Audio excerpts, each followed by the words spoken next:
ప్రియులారా, వాక్యాన్ని చదువుకుందాం. ఎఫెసీయులకు రాసిన పత్రిక 4వ అధ్యాయం 1 నుంచి 3 వచనాలు.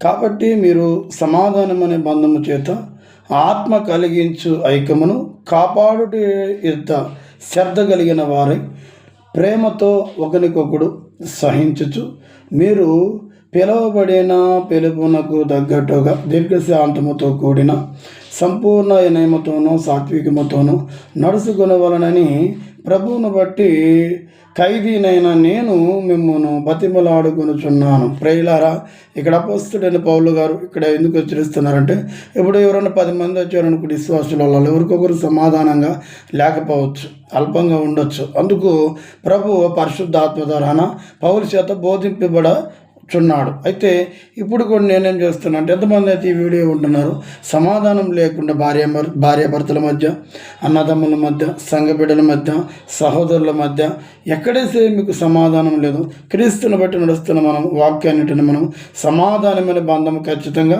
ఉండాలి. ఇక్కడ ఖైదీ అని అంటున్నాడు. ఎందుకు అంటున్నాడంటే, ఒక దొంగలు పోలీసులకు దొరికితే ఏమవుతారండి, వాళ్ళకి శిక్ష వేయబడుతుంది, లాకప్లు వేస్తారు. జైలర్ చెప్పినట్టు వినాలి. అట్లనే మన ప్రభువునికి మనం ఖైదీలై ఉన్నాం. మన పాప క్షమాపణని ఒప్పుకున్నాం, రక్తంతో కడగబడ్డాడు, ఆయనకి బందీలైన ఉన్నాం. అయితే ఆయన ఎలా అయితే ప్రేమతో నడుచుకున్నాడో, సాత్వికంగా ఉన్నాడో, ఆయన ఎలా నడుచుకున్నాడో మనం అలా నడుచుకోవాలి. ఆయన ఎలా చెప్పాడో అలా నడుచుకోవాలి.